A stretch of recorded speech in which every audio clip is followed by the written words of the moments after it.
In North Dakota, on the confluence of the Yellowstone River and the Missouri, an easy-to-travel waterway for ships and canoes, there lies Fort Union. An important meeting point during the 19th century.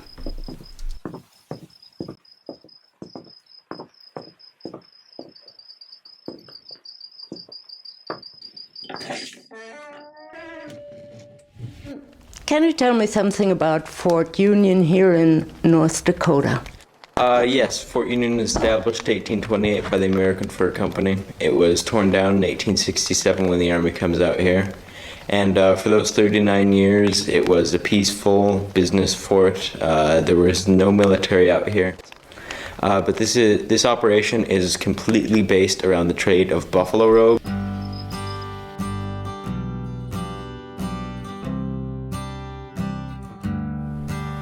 Canoes and ships carried a heavy load of beads, fabrics, tools, and other goods they needed to trade them in for buffalo robes with the Native Americans. And they traveled off the mighty Missouri to Fort Union.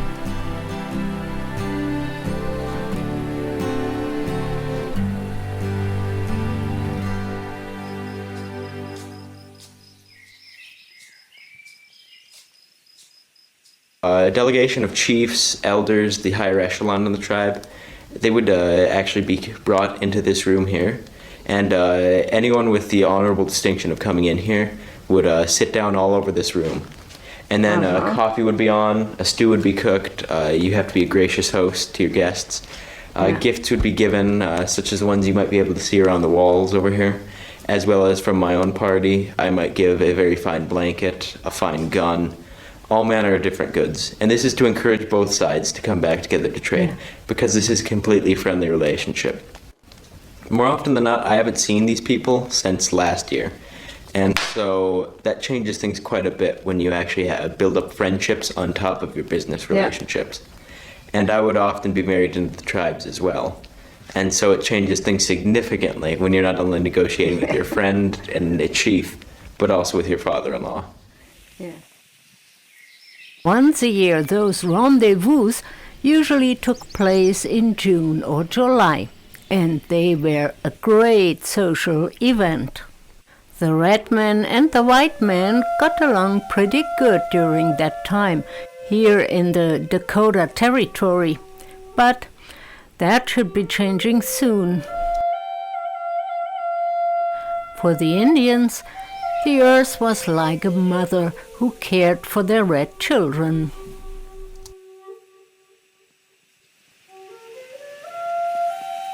She let the grass grow, made sure there's enough game to hunt, and the prairies full of buffalo herds.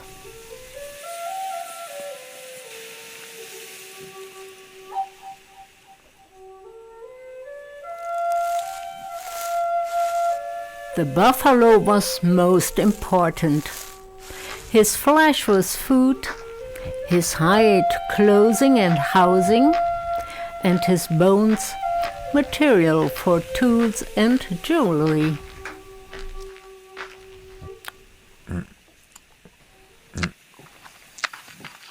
More and more white people came to the west.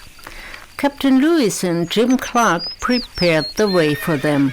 1805, 1806, commissioned by President Jefferson, and with the help of Shoshone Indian Sacagawea did they cross the continent, and many, many followed them. That started the trouble for the Indians. The white men brought not only beads to the Indians, no, also measles and chickenpox, religion, and the firewater, so to speak, civilization. Getting along between white and red became more and more difficult. It started to feel a little crowded here in the Dakota Territory. The Indians didn't know anything about land ownership. For them, the earth was there for every creature. But more and more white people continued coming. Some just went through on the Oregon or Bozeman Trail, and some stayed.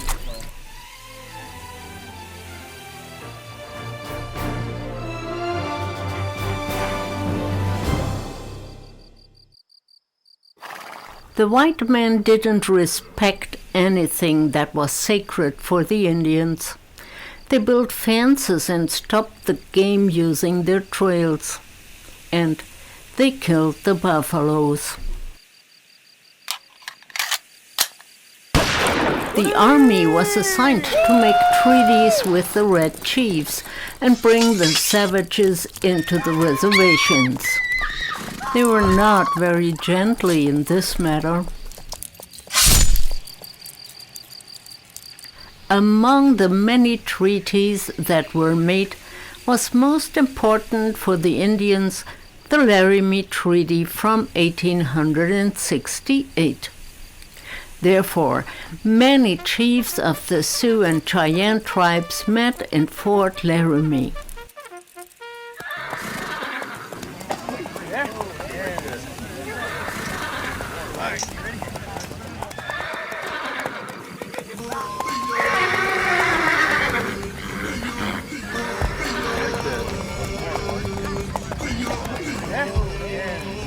This treaty said that an area reaching from the Powder River in Montana, west of the Missouri, and further, including the Black Hills in South Dakota, belong entirely the great nation of the Sioux, Lakota, Dakota, Brule, Oglalas, Youngtanai, Minneconjous, and Arapahoes. And no white man has any right to settle here.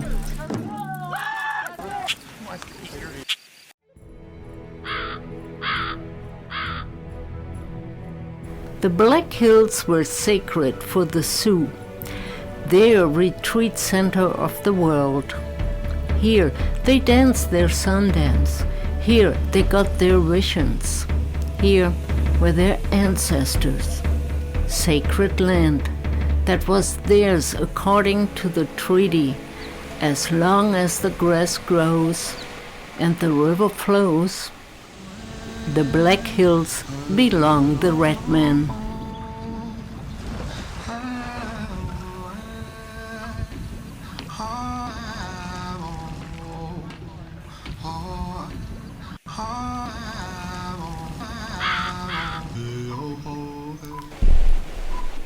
Yep, that treaty was only good for 6 years, until 1874. When George Armstrong Custer and a small group of miners were sent to the Black Hills to find out if there is gold. And yes, Custer found it. Yeah! Yeah! Fatal for the Sioux, because after gold was discovered, thousands came into the Black Hills. The army did try to keep out the white men, but that didn't work.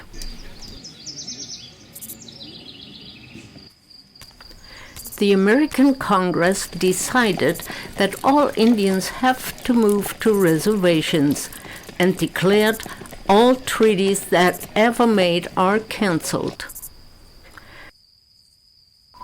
But the U.S. government offered the Indians to buy the Black Hills, what they rejected.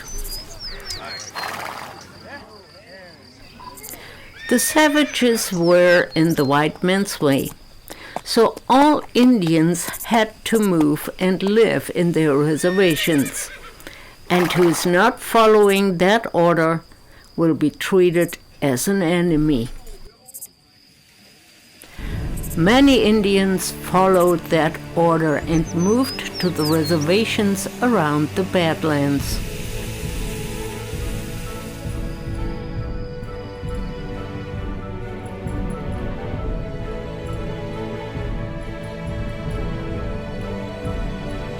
Some Sioux groups, such as those under the chiefs Sitting Bull and Crazy Horse, still lived out of the reservation, camped in the Black Hills for the winter, and scared the whites.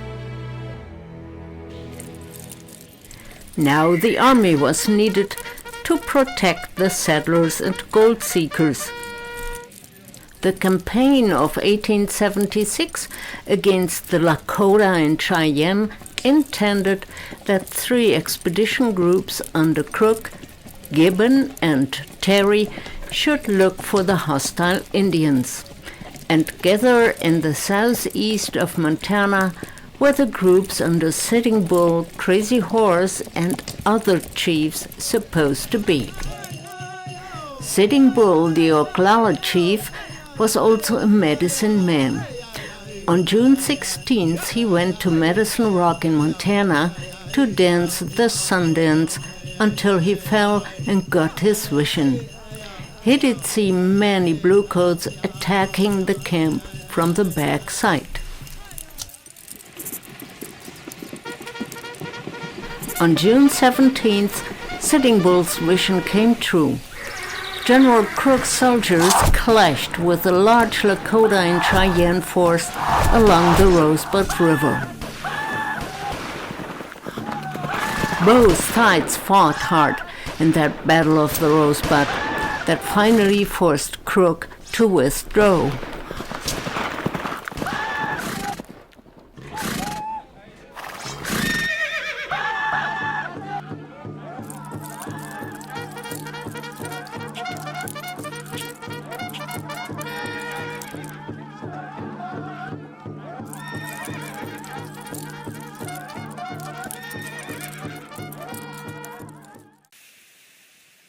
The Sioux and Cheyenne felt like the winners of this battle, but they were careful and still did wear the war paint and smoked the war pipe.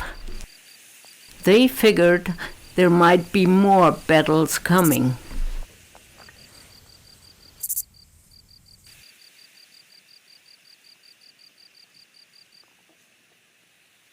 In between, Terry ordered George Armstrong Custer to move on with his 7th Cavalry, heading southwest along the Rosebud Creek, and get together again with Gibbon and Terry at the Little Bighorn River. Well, history told us that meeting never happened. Custer's scouts located the Indian village in the morning of June 25th. They could only see the huge pony herd that was watched by some young Indian boys. The herd counted about 20,000 to 30,000 heads.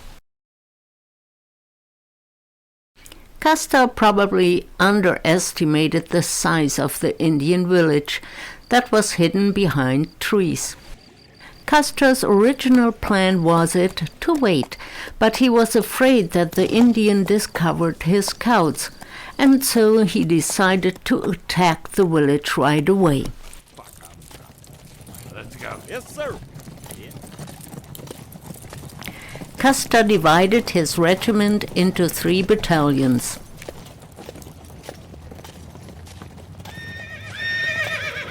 Yes, Major sir. Reno and Captain Benteen got 3 companies each. Custer himself kept 5 companies, and the 12th was assigned to guard the slow-moving pack train. Yes, sir. Yep. Custer commanded Captain Benteen to scout the surrounding hills. Himself and Major Reno rode into the valley of the Little Bighorn River, where they divided again.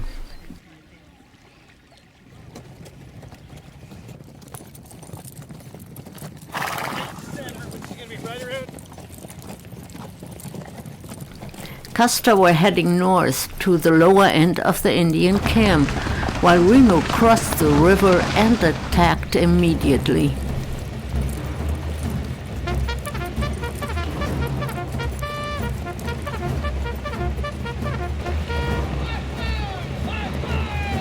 from the south of the encampment, a large force of Lakota warriors rode to encounter Reno. Heavy gunfire started. Women and children were screaming while the Indian boys were chasing the large pony herd up to the hills.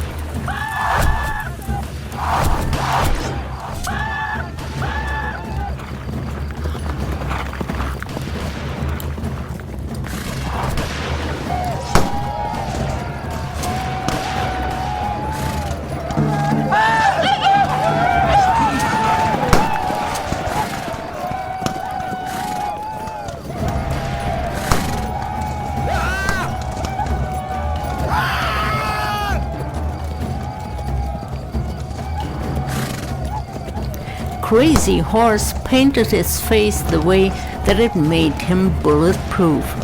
Sitting Bull, as a medicine man, didn't fight.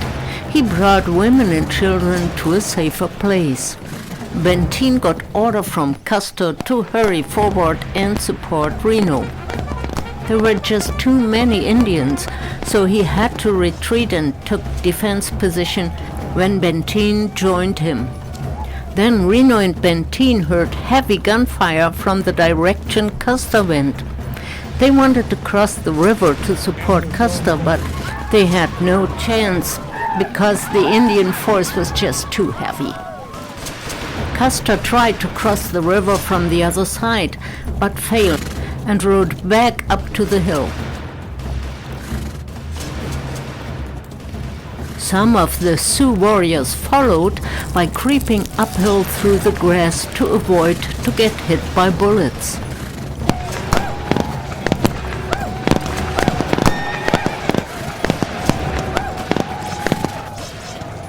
The gunfire stopped. It was quiet, beside the victorious yells of the Sioux and the drums that annunciated the victory. No doubt, the Sioux did win the Battle of the Greasy Grass, how they call it. The Bighorn battle lasted less than 2 hours.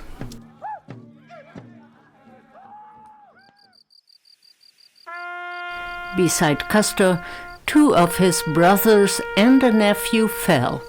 All of his 5 companies, 210 men, found death. Custer was 36 years old. Reno's and Benteen's companies had 52 death and 53 wounded.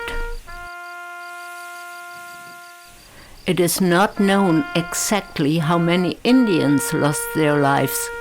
About 100 is estimated. The huge Indian encampment was given up, and the different groups scattered over the land. Some decided to live in the reservations, and some continued roaming. Sitting Bull and his group went to Canada, but he returned in 1881 and surrendered. Crazy Horse, the great war chief, surrendered 1877 in Fort Robinson, Nebraska. He got killed, bayoneted from the back. At that point, he was the same age as Custer, 36 years.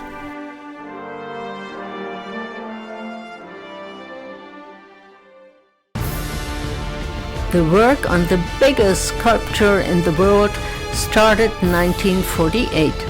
It is in the Black Hills and shows the great warrior and war chief, Crazy Horse.